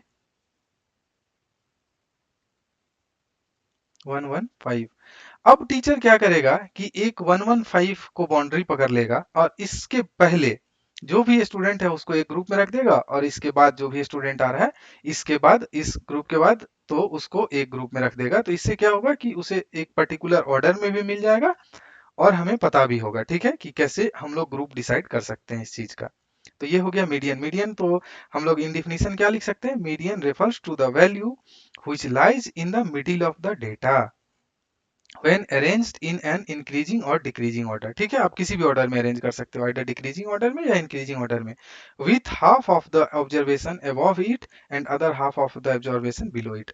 मतलब क्या है कि एक हम मिडिल वैल्यू निकाल लिए, इससे पहले का जो ऑब्जर्वेशन है, ठीक है, वो आधा इससे पहले है और आधा इसके बाद है, ठीक है। तो ये हमारा हो गया मीडियन का कंसेप्ट। और कोई एग्जांपल है क्या? Yes, median if even number of terms. हमने क्या देखा कि ऑड नंबर ऑफ टर्म्स तो हमेशा ये वर्क करेगा। जैसे कि अगर सपोज डेटा सेट है कितना 1 4 8 9 3 4 2 है 4 2 1 8 कर लो चलो। तो इसको क्या करेंगे, इसका मीडियन अगर निकालना हो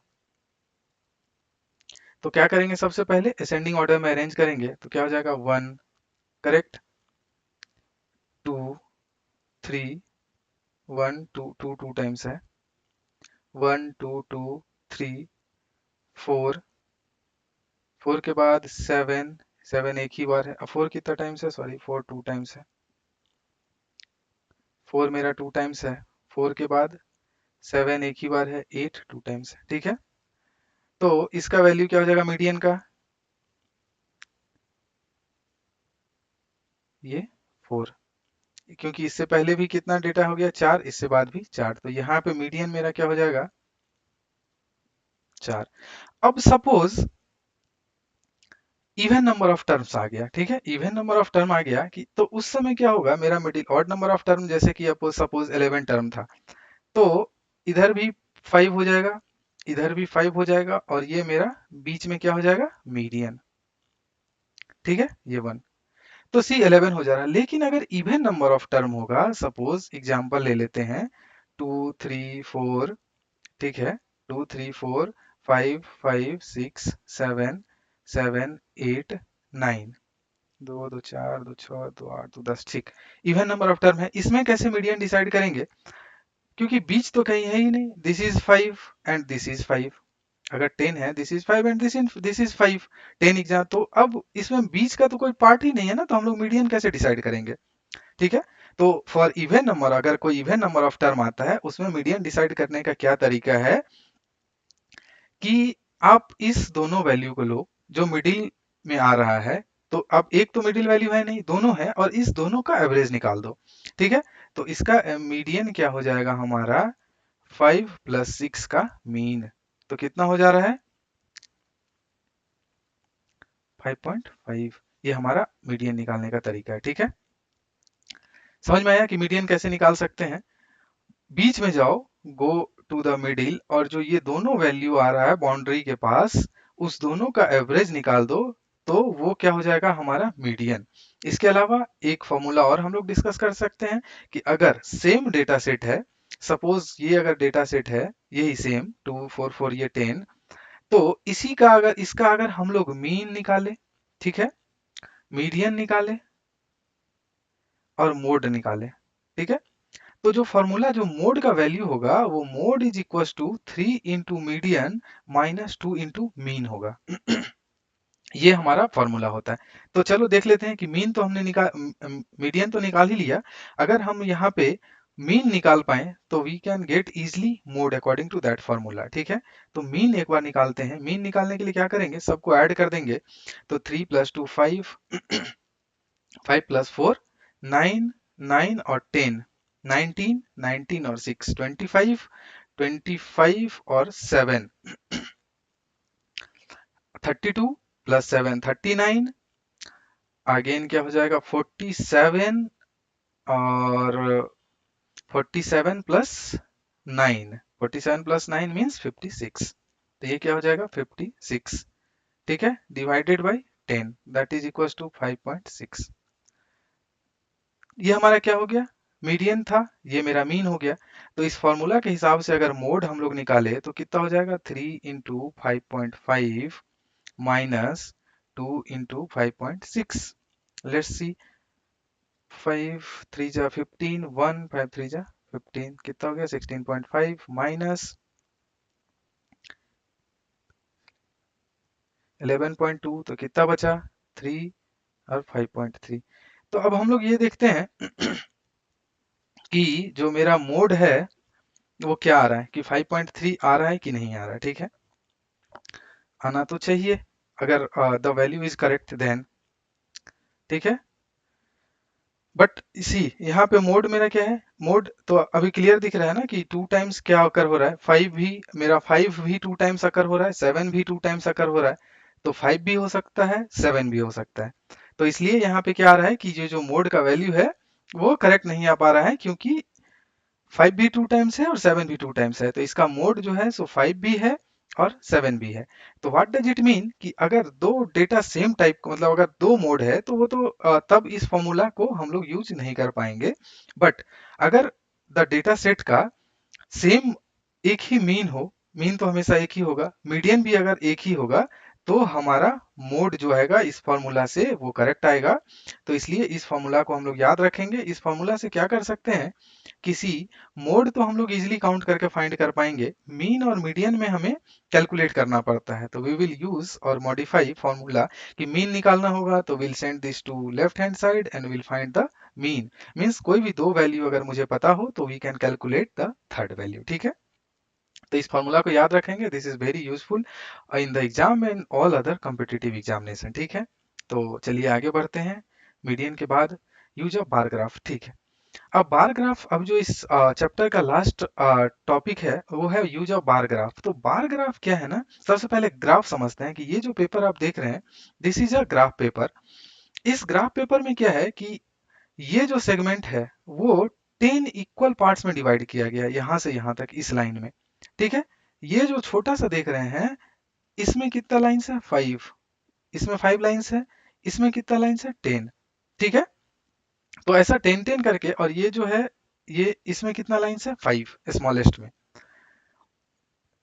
तो सेम यही है कि इधर भी 5 है, इधर भी 5 है, ये 5 लाइंस है, इधर भी 5 लाइंस है, इसमें भी 5 लाइंस 5 लाइंस 5 लाइंस, ऐसे डिसाइड किया गया है। तो इस ग्राफ पेपर को हम लोग कैसे यूज कर सकते हैं, हम लोग क्या करते हैं कि कहीं पे भी एक, suppose this is my boundary, इस लाइन को हम बाउंड्री लाइन मान लिए। ठीक है, इसको ग्राफ को एक पॉइंट को सपोज दिस पेपर मान लिया। तो इसको हम लोग क्या कर सकते हैं, we can define this as origin. Origin के बाद अब हमें पता है कि यहाँ पे वैल्यू कितना है, 5। तो अब आपके ऊपर है कि आपको स्केल कैसे चूज करना है। एक स्मॉल लाइन को आप अपने हिसाब से डिसाइड कर सकते हैं, कैसे, वन स्मॉल सेगमेंट को आप 1 mm मान सकते हैं। ठीक है, इधर, या आपका मन है तो उसको 1 सेंटीमीटर मान सकते हैं। अगर इसको हम 1 सेंटीमीटर माने तो ये टोटल कितना सेंटीमीटर हो जाएगा, 10 सेंटीमीटर। और आपके ऊपर है कि इसको अगर 1 मीटर भी मान कंसीडर कर सकते हैं। तो ये अगर 1 मीटर है तो ये एक पूरा को हम लोग क्या लिख सकते हैं, 10 मीटर भी मान सकते हैं। ठीक है, आपके ऊपर है, अगर इसको आप एक छोटा को 10 मीटर मानते हैं तो एक अगर 10 मीटर मानते हैं तो ये टोटल कितना हो जाएगा, एक जो इस बीच में टोटल कितना 10 लाइन्स है ना, तो 10 × 10 कितना, 100 मीटर। तो ये जो पार्ट है this will represent the 100 meter. तो इस ग्राफ का कोई ऐसा डिफाइंड वैल्यू नहीं है कि आपको इतना ही मानना है, just you have to consider और चूज द स्केल कि आप एक स्मॉल सेगमेंट के डिस्टेंस को कितना मेजर करना चाहते हैं। ठीक है, इधर आप 1 मीटर ले रहे हैं, 1 किलोमीटर ले रहे हैं, कुछ भी ले सकते हैं आप। इसको 1 मान रहे हैं, इसको 10 मान रहे हैं। अगर आप इसको 1 मान लेते हैं तो दिस इज 10। अगर आप इसको 110 मान लेते हैं एक को, तो दिस इज 100। तो ये सब आपके ऊपर है कि इस ग्राफ को आप स्केल कैसे चूज कर सकते हैं। Choosing scale is very important in this bar graph. तो आप लोग इस चीज पे ध्यान देंगे कि हमें हमें पता है कि वन लाइन, वन सेगमेंट जो है यहाँ पे टोटल 5 है। अब उस 5 को आप 1 कंसीडर करते हैं, 10 कंसीडर करते हैं, कितना कंसीडर करते हैं, that's depend upon you. Suppose इस ग्राफ पे मुझे 2000 वैल्यू को रिप्रेजेंट करना है। ठीक है, तो अब 2000 के लिए मुझे इतना बड़ा ग्राफ पेपर, अगर मैं अगर 2000 सेंटीमीटर को लेना, एग्जांपल देखते हैं कि अगर 2000 सेंटीमीटर है, इसको हम 2000 सेंटीमीटर इस ग्राफ पे दिखाना है, तो how we can do that. एक तो है कि हम लोग बोल दें कि ये सब 1 सेंटीमीटर का एक है, एक जो सेगमेंट है, दिस सेगमेंट इज 1 सेंटीमीटर। तो ऐसे हमें कितना से 2000 चाहिए होगा, लेकिन इस ग्राफ तो खत्म हो जाएगा, 2 3 4 5 है ही नहीं, नहीं है ना। तो हम लोग क्या कर सकते हैं कि इसको अगर सपोज 100 सेंटीमीटर लिख दिए कि व्हाट विल कंसीडर कि this small segment means this 10 line represent 100 centimetre. तो अब क्या है कि 10 लाइन अगर मिल जाए ऐसा ऐसा 10 सेगमेंट, तो we can define means we can show till 1000 centimeter. लेकिन हमें तो 2000 दिखाना है, 2000 के लिए और क्या कर सकते हैं, वी कैन डू, इसको 200 सेंटीमीटर कर दो, एक सेगमेंट 200 सेंटीमीटर हो गया। तो अगर मैं ऐसा ऐसा 10 सेगमेंट ले लूं, तो वी कैन डिफाइन 2000 सेंटीमीटर ना इन दिस। तो सी, आप इस ग्राफ के स्केल को either you can scale down और scale up based on your requirement. आपका जैसा रिक्वायरमेंट है उस हिसाब से आप इस ग्राफ का जो साइज है, स्केल है, उसको चूज कर सकते हैं, ठीक है। तो चलिए इसका एग्जांपल देखते हैं कि हम लोग इस चीज को कैसे यूज कर सकते हैं, बढ़ते हैं। एग्जांपल क्या है कि 200 स्टूडेंट्स, कितना स्टूडेंट्स है, 200 of 6th and 7th class, ठीक है, asked to name their favorite color so as to decide upon which color should be school building। अब ठीक है, अब सपोज आज आपके स्कूल में क्या हुआ कि जो बिल्डिंग है उसका कलर डिसाइड करना है। तो जो 6th और 7th क्लास के स्टूडेंट हैं, टोटल 200, उनको क्या बोला गया कि आप ऐसा करो, आप अपना फेवरेट जो कलर का नाम है उस नाम को एक पेपर पे लिखो, ठीक है, और उसको हमें एक बार ग्राफ के माध्यम से दिखाना है, चाहे हम इस मेथड से डिफाइन करें कि देख के मुझे समझ में आ जाए कि हमें कौन सा कलर यूज करना है, कौन सा कलर यूज नहीं करना है, ठीक है, करेक्ट। तो इससे तो हम लोग क्या कर सकते हैं सबसे पहले फेवरेट कलर हमने क्या ऑब्जर्व किया, सबने अपना अपना डेटा दिया, सबको एक जगह कलेक्ट किया, देखा कि रेड कलर 43 स्टूडेंट्स ने दिया, ग्रीन कलर का जो पर्चा था वो 19, ब्लू 55, येलो 49 और ऑरेंज 34। तो अभी हम लोग क्या कर सकते हैं कि इससे तो हमें पता है कि what is the most preferred colour, ठीक है। तो ऑब्वियसली यहाँ पे क्या दिख रहा है कि कितने लोगों ने ब्लू कलर को किया है सबसे ज्यादा, 55। तो दैट मीन्स कि blue is the most favourite colour, ठीक है। लीस्ट फेवरेट क्या है, जिसको कम लोग बोल रहे हैं, तो ग्रीन, ग्रीन कलर बहुत कम स्टूडेंट चाह रहे हैं कि उसका बिल्डिंग हो, ठीक है। और बोल रहा है कि how many colours are all in they, तो सारे कितने कलर्स हैं, 1 2 3 4 5 कलर्स हैं, वो भी लिख सकते हैं, चारों कलर। तो ये तो हो गई डेटा रिप्रेजेंटेशन। बट इसको अगर हम लोग ग्राफिकली रिप्रेजेंट करें तो कैसे कर सकते हैं, ठीक है। ग्राफिकली रिप्रेजेंट करने के लिए किस माध्यम से, बार ग्राफ। बार ग्राफ में क्या है कि कुछ ऐसा बिल्डिंग्स होने चाहिए, बार बनने चाहिए, तभी उसको हम लोग बार ग्राफ बोलते हैं, ठीक है। तो सबसे पहले कि लेटस, ये ग्राफ पेपर का एक पार्ट को हमने एक स्केल डिफाइन कर लिया, this is not straight but consider this as a straight line, ठीक है। और let me try to define, ठीक है।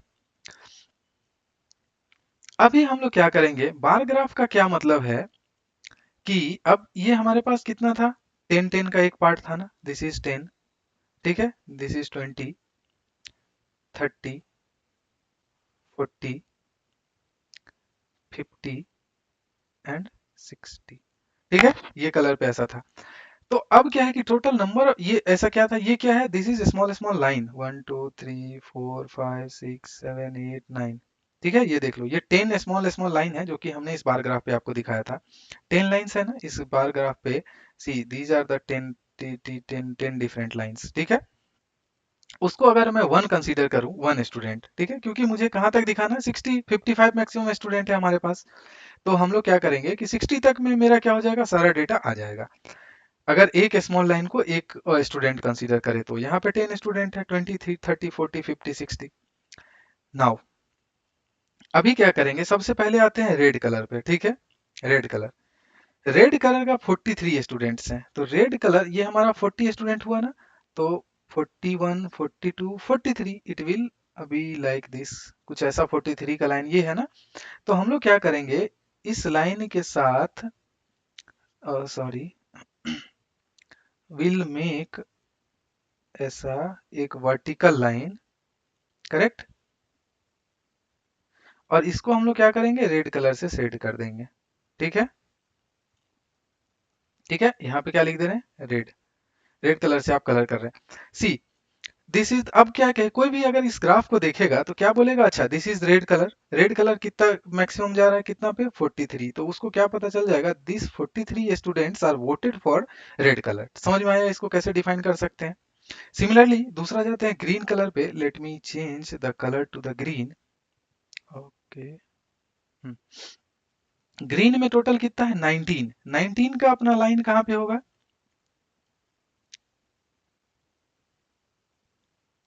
ये है ना, 11 12 13 14 15 16 17 18 19, 19 कुछ यहाँ पे आएगा, विल मेक अ लाइन, ठीक है, 19। तो क्या करेंगे,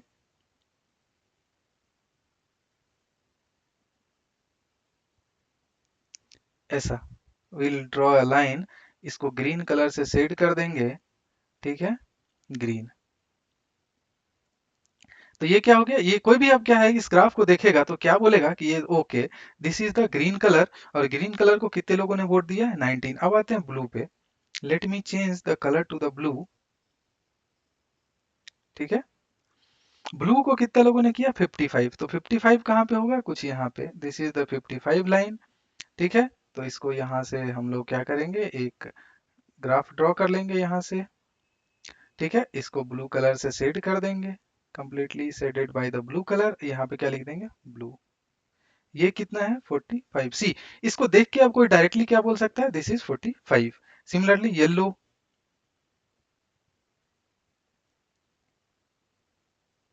ठीक है, येलो कितने लोग, 49, 49 हमारा कहाँ होगा, कुछ यहाँ पे ना 49। सी येलो कलर आपको विजिबल ना हो बट ठीक है, ऐसे, ठीक है, आप इसको सीधा कर लेंगे, यहाँ पे क्या होगा, येलो, ठीक है, करेक्ट। और इसका मैक्सिमम वैल्यू कितना था, 49। अब आते हैं ऑरेंज पे, रेड ही ले लो ऑरेंज के लिए, 34, 34 मेरा कहाँ आएगा, 31 32 33 34, यहाँ पे, तो यहाँ पे आ जाएगा हमारा ऑरेंज, ठीक है, ये orange. See this is called the bar graph. इसमें आपको क्या है कि इजीली आप डिफाइन कर पाएंगे। इससे क्या है कि इस प्लॉट को देख के आप, चलो इसको एक्यूरेट वे में एक हमने ग्राफ ऐसा रखा है जिसमें कि आप देख सकते हैं कि सेम स्केल किया है कि एक को 10 माना है, और यहाँ पे सबने इसको क्या किया है, रेड ग्रीन ब्लू येलो जो भी था, और इसमें क्या माना है कि एक यूनिट बराबर 10 स्टूडेंट। एक एक यूनिट का क्या मतलब है कि ये जो आपने स्मॉल यूनिट देखा था, दिस इज 10, क्योंकि इसमें छोटा छोटा 10 लाइंस होते हैं, तो एक यूनिट बराबर क्या है, 10 स्टूडेंट। तो इसी तरह से क्या कर सकते हैं, ग्राफ को आप रिप्रेजेंट कर पाएंगे। तो एक अगला एग्जांपल देखते हैं, डबल बार ग्राफ। अब डबल बार ग्राफ क्या है कि एक ही ग्राफ में अगर हम दो वैल्यू को डिफाइन करना चाहें, ठीक है, तो कैसे डिफाइन कर सकते हैं कि सपोज कोई भी टीचर है, उसने क्या किया कि 5 स्टूडेंट जो है, 5 students, so he has considered the result, maths result of math marks of these 5 students quarterly and half yearly. Okay, what does it mean कि आशीष scored 10 marks in quarterly examination but 15 marks in half yearly examination. Similarly, this is data for the Arun, this is data for the Kavish and this is data for the Maya. Rita का भी वही data है। तो अब क्या है कि what he wants the he wants the data to be represented on the bar graph, based on that he can answer, ठीक है, सम क्वेश्चन, ठीक है, कि किसने एक्स्ट्रा डेटा लिया, किसने मीन्स किसने अपना परफॉर्मेंस इंप्रूव किया, किसने नहीं किया। तो सी दिस इज पिक्टोरियली ना, पिक्टोरियली कोई भी चीज को डिफाइन करना बहुत आसान होता है। तो what we will do, will try to make the scale simply, ऐसा ग्राफ लिया, ठीक है, टोटल अब देखना है कि मुझे मार्क्स कितने दिखाने हैं, टोटल मुझे मार्क्स कितने दिखाने हैं, 20, टोटल मैक्सिमम मार्क्स 21 तक जाना है, ठीक है। तो हम ग्राफ पे क्या कर सकते हैं, वी कैन चूज, इसको 5 चूज कर सकते हैं, जो मेरा 10 लाइन था एक यूनिट ग्राफ पेपर पे, उसको हम लोग 5 चूज कर सकते हैं। 5, this will be 10, this will be 15, this will be 25 तक में हमारा सारा स्टूडेंट्स आ जाएगा। तो सबसे पहले आशीष के लिए बनाते हैं। तो आशीष क्या किया, क्वार्टरली कितना 10 स्कोर किया। यहाँ पे ये आशीष जो था 10 स्कोर किया, किसमें, क्वार्टरली। ठीक है, क्यू यू से रिप्रेजेंट कर रहे हैं 10, करेक्ट। 10 के सामने ये कहाँ तक जाएगा, ये 10 के सामने। और हाफ ईयरली में क्या किया, 15। तो हम लोग क्या करेंगे, इसी के साथ जस्ट इसके साथ में एक और बनाएंगे जिसमें कि वो दिखाएंगे कि हाफ ईयरली में वो 15 मार्क्स किया। तो हाफ ईयरली में 15 मार्क्स कहाँ है, यहाँ। तो हम लोग क्या करेंगे, सेम एक ऐसा यहाँ पे बना देंगे साथ में 15 मार्क्स। ठीक है, ये किसके लिए है, हाफ ईयरली, करेक्ट। तो सी, और ये पूरा डेटा किसका है, आशीष का। ठीक है, ये पूरा डेटा आशीष का हो गया, ये भी पूरा डेटा आशीष का हो गया। तो इससे क्या है कि हम लोग एक सिंपली देख पाएंगे कि अच्छा क्वार्टर, एक पर्टिकुलर क्वार्टर में ही score 10 marks, half yearly examination में ही स्कोर 15 मार्क्स। सिमिलरली अगर अरुण के लिए देखें तो अरुण क्या है, क्वार्टरली 15 मार्क्स लेके आया। तो अरुण के लिए बनाते हैं अभी, this is data for the Arun. So Arun ऐसा कितना लेके आया, 15 मार्क्स, क्या, तो क्वार्टरली। ठीक है, हाफ ईयरली में उसको कितना मिला, 18। तो यहाँ पे 15 था मेरा, ठीक है, 18 कुछ इससे ज्यादा होगा। This is suppose this is considered as 18। तो हम लोग क्या करेंगे, हाफ ईयरली के लिए ऐसा एक प्लॉट बनाएंगे जो कि मैक्सिमम टिप जो है सो वो 18 को डिनोट करेगा। और ये हो गया हाफ ईयरली। ये डेटा किसके लिए था, अरुण के लिए था। ठीक है, तो अब सिमिलरली हम सिंपली क्या कर सकते हैं, इसको लेट्स सी द डिटेल्ड। देखो इसको कैसे रिप्रेजेंट किया, सेम थिंग ना, कि we have decided a scale of 5 10। इसको क्लियर है, यहाँ पे क्या लिया है हमने, मार्क्स इस स्केल पे, और इस स्केल पे क्या लिया है, स्टूडेंट। ठीक है, तो ये हमें पता होना चाहिए कि ग्राफ में इस साइड मुझे, मैं स्टूडेंट को दिखा रहा हूँ, इस साइड में मार्क्स दिखा रहा हूँ। हाफ ईयरली के लिए एक एक शेडेड नहीं है ये, दिस इज ब्लैंक पोर्शन। और क्वार्टरली, सॉरी, क्वार्टरली के लिए this is blank, and half yearly के लिए दिस इज शेडेड। तो आपको क्या समझ में आ रहा है कि अब देखो, एक स्टूडेंट का हो गया ना, आशीष का डेटा हमने दिखाया कि ड्रॉ कैसे करना है। यहाँ पे आशीष हो गया, अरुण हो गया, कविश हो गया, विनाश हो गया, सब आ गया। तो इस डेटा को हम लोग क्या कर रहे हैं, और इससे कैसे पता चलेगा कि इस ग्राफ से बहुत सारा डेटा हम लोग निकाल सकते हैं। जैसे कि आशीष ने क्या किया, फर्स्ट क्वार्टर में 10, सेकंड में 15, तो इससे इंप्रूव हो गया परफॉर्मेंस। अरुण का भी परफॉर्मेंस इंप्रूव हुआ है, सबका इंप्रूव हुआ है, क्योंकि जो हमारा हाफ ईयरली परफॉर्मेंस है this is greater than the quarterly performance. ठीक है, सिमिलरली इसमें देख सकते हैं कि कौन सा स्टूडेंट सबसे ज्यादा मार्क्स लेके आया हाफ ईयरली में। तो आंसर क्या हो जाएगा मेरा, माया, क्योंकि माया ने कुछ ऐसा जो भी है 21 मार्क्स लेके आया, क्योंकि 20 से ज्यादा है, करेक्ट। तो इस तरह से हम लोग क्या कर सकते हैं, सेम बार ग्राफ में दो डिफरेंट डिफरेंट डेटा को अगर रिप्रेजेंट करेंगे तो that is called as double bar graph. आप लोग इसमें 3 डेटा को भी रिप्रेजेंट कर सकते हैं, 4, जितना आपको मन करे उतना रिप्रेजेंट कर सकते हैं, but data should not be the messy. Okay, so देखते हैं और कुछ अगर एग्जांपल होगा। यस, हमारे पास एक और डबल बार ग्राफ का एग्जांपल है, जिसके बेसिस पे मुझे क्या करना है कि 2-3 क्वेश्चंस को देना है। तो let me see, is there any graph, no. So हम लोग क्या करेंगे कि ये डबल बार ग्राफ को कैसे डिसाइड कर सकते हैं, sale of English and Hindi books given in the year 1995, 96, 97, 98। 4 years है। तो हम लोग क्या लिख सकते हैं, इसको क्या डिसाइड करेंगे। Suppose this is the graph paper.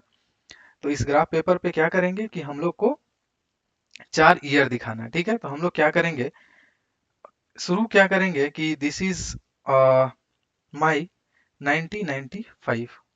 ठीक है, यहां से हमने स्टार्ट ही किया 1995। ये 10 यूनिट, यहाँ पे मान लेते हैं कि 1994 था। एक यूनिट को कितना माना, 1, 1995। सिमिलरली दूसरा यूनिट पे कितना आ जाएगा, 1996। तीसरा पे हम लोग क्या लिख सकते हैं, 1997। ठीक है, चौथा पे हम लोग क्या लिख सकते हैं 1998। इसके बीच में आपको पता है ना कितना होगा, total 10, 1 2 3 4 5 6 7 8 9 10।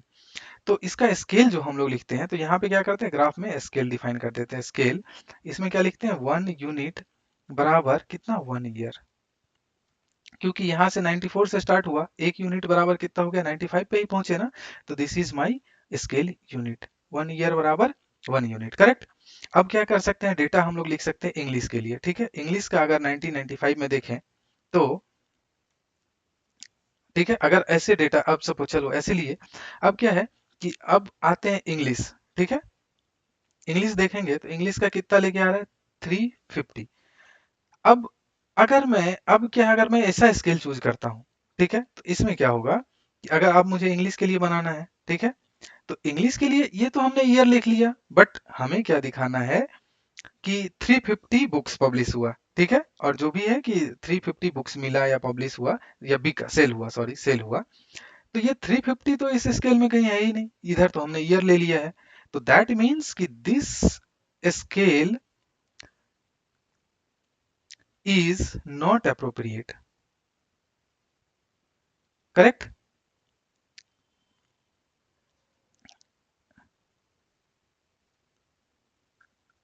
This is not appropriate, क्यों? क्योंकि हमने जो स्केल चूज किया that is not related to our interpretation, या फिर जिस तरह से हम लोग डेटा लिखना चाहते हैं। क्यों? सी, ये स्केल में गलती नहीं है, ये स्केल कुछ गलत नहीं है, बट ये हमारे काम का नहीं है। क्यों? क्योंकि हमें तो दिखाना ये है कि एक ईयर में इंग्लिश का कितना बुक सेल हुआ और हिंदी का कितना बुक सेल हुआ। तो जो एक्चुअल डेटा है, जैसे मुझे चार ईयर है, तो हम लोग इस अब इसको कैसे डिफाइन कर सकते हैं कि सपोज अब इसको हम लोग चेंज कर सकते हैं। कैसे चेंज कर सकते हैं? Let's change. हम लोग इस स्केल पे क्या करेंगे, इस स्केल पे हम लोग ईयर को दिखाएंगे, ठीक है। इस पहले क्या किए थे, इस स्केल पे मेरा क्या था, वाई एक्सिस पे ईयर, एक्स एक्सिस पे हम क्या रखना चाह रहे थे, publication of book, sale, book sale, book sales, ठीक है। अभी क्या करेंगे, इस स्केल पे हम लोग रखेंगे सेल, सेल को, और इस स्केल पे रखेंगे ईयर को, करेक्ट। तो अब देखो, अब क्या है कि yes we can make the data. हम एक 995 के लिए बना सकते हैं, एक 1996 के लिए बना सकते हैं, एक 1997 के लिए बना सकते हैं, एक 1998 के लिए बना सकते हैं, ठीक है। अब इस स्केल पे अगर मुझे डेटा दिखाना है, तो हम क्या करेंगे, इस स्केल पे एक मुझे डेटा चूज करना होगा। ऐसा कुछ हमारे पास एक एक यूनिट है ना, तो मुझे मैक्सिमम डेटा कितना शो करना है, 650। तो अब हमें समझ नहीं आ रहा है कि मैं कितना कितना डेटा लूं, तो मैं क्या करता हूं, let's define one scale unit is equals to 200। मतलब कि ये जो एक स्केल है वो कितना को रिप्रेजेंट कर रहा है, दिस इज रिप्रेजेंटिंग 200, ठीक है, 200, ठीक है, यहाँ भी 200 हो जाएगा।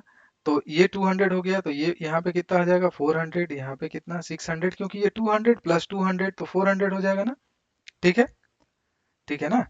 फिर 600, फिर यहाँ पे 800। अब देखो हमारा सारा रेंज में आएगा। अब आते हैं किस बुक के लिए, सबसे पहले बुक देखते हैं इंग्लिश। इंग्लिश क्या है, 1995 में 350, तो ये 200 था, 200 मेरा यहाँ पे है, ठीक है। तो बीच में मेरा यहाँ पे क्या होगा, 5 लाइन के बाद दिस इज 300। अब 350 कहाँ होगा, कुछ इस बीच में, तो विल चूज दैट लाइन, और यहाँ पे हम लोग एक बार ग्राफ बना देंगे, बना दिए। ये किसके लिए था, इंग्लिश के लिए, ठीक है, 1995 में, ठीक है। ये किसके लिए है, ये जो मेरा लाइन है दिस इज फॉर इंग्लिश, ठीक है। अब सेम 1995 में हिंदी का सेल कितना हुआ, 500। तो दूसरा एक ग्राफ बनाएंगे, दिस इज 500, 500 कुछ यहाँ पे आएगा हमारा, ठीक है। सो दिस इज 500, ये हमारा क्या आ गया, हिंदी, ठीक है, बन गया। अब 1996 में जाते हैं, इंग्लिश कितना है, 400, तो इंग्लिश 400 कुछ यहाँ पे बनेगा, मैं इंग्लिश को ई लिख देता हूँ, ठीक है। और इसमें हिंदी कितना था, 525, 525 कहाँ पे आएगा, कुछ यहाँ पे आ जाएगा, हियर, ठीक है, दिस इज हिंदी। अगेन 1997 में क्या है, इंग्लिश कितना, 450, 450 कहाँ पे आएगा, कुछ इस जगह पे आ जाएगा। ये क्या है मेरा, इंग्लिश। हिंदी उस ईयर में कितना सेल हुआ, 600, 600 मेरा कहाँ है, कुछ यहाँ पे, दिस इज हिंदी। अगेन 1998 में क्या है, इंग्लिश 620, 620 मेरा कहाँ जाएगा, कुछ यहाँ पे आ जाएगा। ये इंग्लिश, ठीक है। हिंदी कितना हो गया 650, 650 कुछ इससे भी ऊपर आएगा, करेक्ट। अब क्या है, ये देखो हमने डेटा रिप्रेजेंट कर लिया, मतलब प्रॉपर ग्राफ चूज किया, डेटा बना लिया। अब क्वेश्चन का आंसर दे रहे हैं कि in which year the difference of the sale of the two language book list, ठीक है। अब क्या बोल रहा है कि जो मेरा क्वेश्चन नंबर ए है, ठीक है, वो क्या,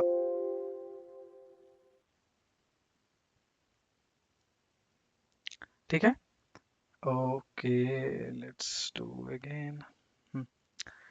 क्वेश्चन नंबर ए क्या है कि can you difference the scale of the what is the what in which year was the difference of the scale of two language book list.